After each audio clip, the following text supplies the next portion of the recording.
Hi there, everybody. Welcome to 2020, the After Show. I'm Deborah Roberts, and as always, it's great to have you with us. Today, we are going to do what we always do, which is peel back on a recent 2020 episode and one that we just can't stop talking about around here, which just aired. It's called The Hunt for Mr. Right, and it centers around a beloved American University accounting professor by the name of Sue Marcum, and she was known for her kindness and also just her generosity to her students. And on October 25th, 2010, people were just absolutely shocked when Sue was found murdered in her Bethesda, Maryland home after a friend went to go check on her after not hearing from her. Later on, an autopsy would confirm that she died of a blunt force trauma to her head and she was asphyxiated. Her house had been ransacked, her car was stolen, and police originally thought this was just maybe some kind of a horrible robbery gone wrong. They had very little to go on in trying to solve this crime. But, of course, investigators began to unravel it, and what they discovered was a web of deception, betrayal, and even a secret relationship that shocked even her closest friends. They had no idea about this. We're going to reveal emails between Sue and her killer and talk a little bit more about how investigators were able to crack this case and put this puzzle together. And of course, to help us take a good look at this and to break it all down is our 2020 contributor, Pat Lalama, who is with us on so many of these journeys and brings such clarity and such insight to stories like this, particularly those around women who were victimized. So, Pat, it's so great to have you back with us. Thank you. I love being here, and I particularly feel very strongly about this episode, and I think we can help our viewers and listeners understand more about why this case happened. Well, you were just so passionate about it, and one of the things you're always passionate about when you cover these stories with us is it's not just about the crime for you, it's about what happened around the crime and the motivation. And, you know, there was a very big web to untangle with this particular case, but what was it about it that attracted you when you think about Sue Marcum, who is this 50-something-year-old, very smart professor, a single woman, and, you know, suddenly killed? What was it that caught your eye right away?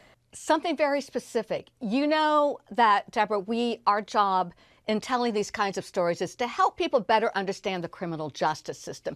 But beyond the actual crime, for me personally, and why I became involved in criminal justice coverage, is the human condition. What makes a person do such horrific things at the risk of losing their freedom and their livelihood and their families and their loved ones?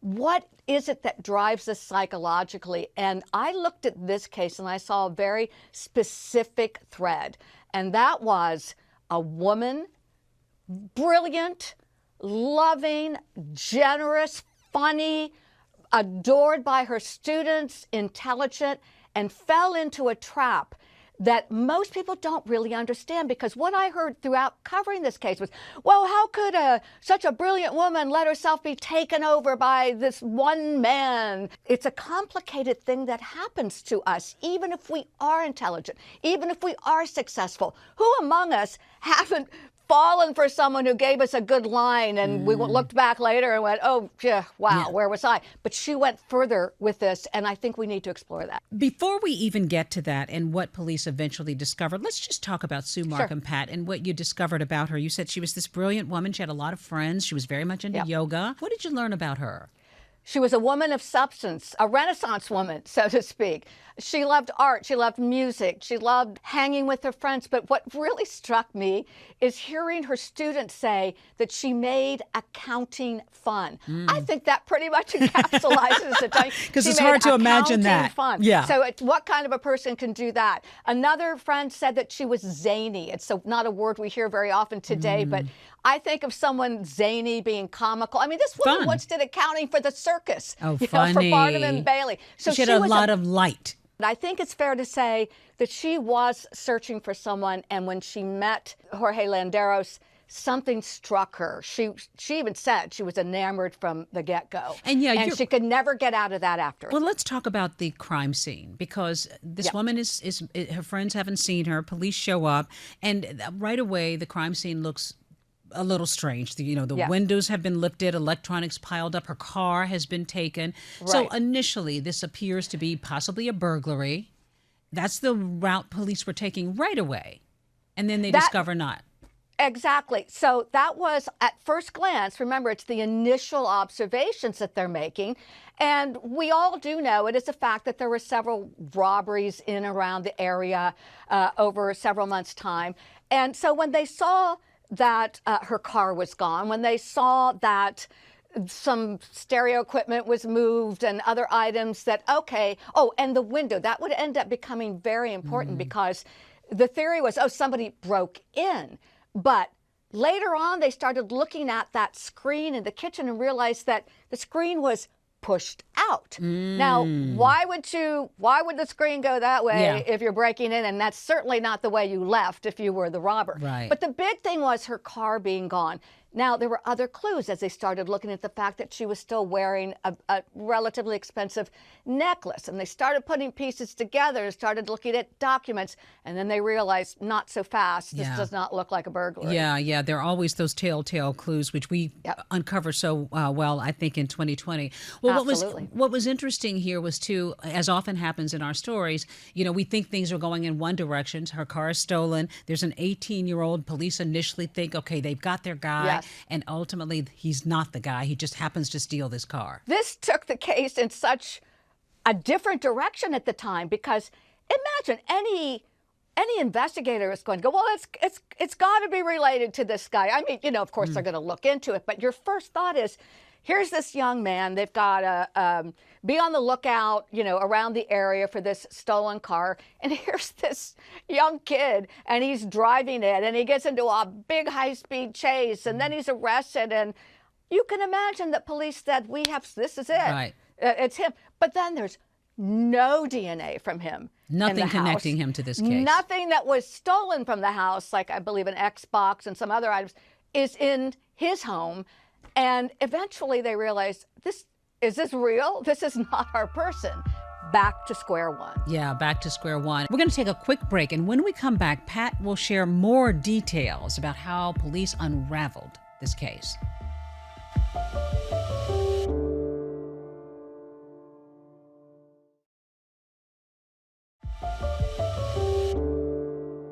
Welcome back to 2020, the After Show. I am talking with our contributor, Pat Lalama. And Pat is breaking down the case of Sue Marcum, a beloved university professor found murdered in her basement. Police find this man, Jorge Landeros. He had been Sue's yoga instructor. He was a Spanish teacher. They had hit it off. He was this apparently very bright guy who was very good with financials. And he was listed as the sole beneficiary of her life insurance. Ding, ding, ding, ding, ding. Police begun to look at that, right? It raised some major red flags. They took out reciprocal life insurance policies on each other. And then he started talking to her about, I used to do some stock brokering and, investment work, and let's get in on, let's do some day trading. Well, okay, she liked him enough. They were friends. They had a short-lived romance, apparently. And what did she do? Just as the prosecutor said, she was in it for a relationship. He was in it for the money. This is a woman, Deborah, who refinanced her house not once, but twice. Wow. A woman who was starting to take money out of her retirement. A woman who borrowed some money from her father. And we're talking hundreds of thousands of dollars now. Yes, according to the prosecution, she eventually forked over $300,000+ and lost it. But just to simplify the whole matter, and let's make it clear, he was never accused or charged of financial crimes. That is a very delicate, specific kind of thing to try to go after. The murder was so impactful and the evidence was there, and I don't think they wanted to mess up this case going for financial crime. So he was never accused of that. That's a very complicated thing to pursue. Right. However, he set it up that he would do all the trading. Isn't that interesting? She didn't. So she had her own account. They had the joint investment account, and then Mr. Landeros had his own B of A account. Yeah, which she So had she no idea was that was pouring happening. all this money into the shared account, which she had no access to. Red flag, Yeah. right? But she trusted him. Right. And showing no guilt to her for it when she finally does get suspicious. So that's how it all begins. He did present himself as this sort of like very, very slick guy who was very financially adept. Savvy, yes, How could she fall for something like that, as bright as she was? You cannot disparage a woman who falls for this, because it is a as scarring and damaging trap as physical abuse in some ways, where you don't know whether you're coming, or you second guess yourself all the way along, which Sue did, yet she fell in and she treaded water and couldn't get out. And he knew it. And to answer your question, he was very charming, and a lot of people thought he was very attractive. And in court, he was very chiseled, nice suit. Yeah. You know, he probably knew how to get to her. He knew how to speak to her in a way that just made her sort of butter in his hands. You talked about how the relationship was a short-lived romance, but what wasn't completely clear is, was she just sort of blinded by love, or was it after a while? Because there was evidence, there were emails between them. She was starting to get anxious about her financial situation, and that was revealed in our report. In fact, she even writes, "I don't know how I allowed myself to get into this mess that I'm in. I just want out of the whole situation." So was she blinded by love, or was it just she got in so deep and it was hard for her to try to dig out? You know, it's hard to know what was in her brain, but I can tell you about one email that I think says it all and answers your question. So through this course of time, a couple of years that he's doing this to her, she starts showing, I got to get, like you mentioned, got to get out of this. I can't believe you even sat at my kitchen table and told me you didn't care that you'd spent the money, ghosting her, doing all these things. And she's like, I can't sleep, I can't eat, I can't think straight, I'm so in debt, what am I going to do? How am I going to pay my mortgage? Yet, Deborah, through all of that, starting to see the problems, right? And you're hoping, okay, get out, Sue, get out, get out, get out now. Get out of the house. What does she say? Shortly before she's murdered, she writes an email that says, I am still trying to find ways. I'm paraphrasing. I don't have it in front of me. I'm still trying to find ways to make this happen for us. Yeah, in fact, she wrote, I am committed to doing what I can do so that we can both be successful and happy. Thank you. I'm so glad you have that in front of you, because I think that says it all, Deborah. She's gone through the anguish. Her friends, Larry March, her good friend, talked about how he'd never seen her like this. She would cry. She was not a crier. She would yell. She would snap. She was psychologically degrading right before her friends' eyes. But another thing, Deborah, is she never brought him around much. Okay, and she didn't tell her friends about the financial investments. And that's part of the whole process. He had manipulated her enough that she, in her intelligent mind, knew, right, okay, you know, something's wrong here. Yeah. But it's that other part of the brain that was saying, just, you know, just keep it quiet. Keep it between us. And also, too, there's that embarrassment factor, too. I think people hit a point where if you are somebody who's very well regarded and accomplished and you should know better, after a certain point, even if you do know better, it's embarrassing to let friends and family know that you're caught up in this kind of thing. You are so right. But Deborah, listen to what we're both saying, that she is somewhere aware. She knows there's a part of that intelligent brain that's saying, oh my God, what have you gotten into? But there's that part that none of us, no scientist, no psychiatrist, nobody can really understand why we continue to accept the torment. And she did. Yeah. And she did. And that's what I want all people, not just women. I mean, some men can fall into this trap too, but I think particularly for women. Women were particularly vulnerable. Yeah. When someone has a hold of your brain and your heart like that. The psychology of it all. We're going to talk more about that with Pat Lalama. Don't go anywhere.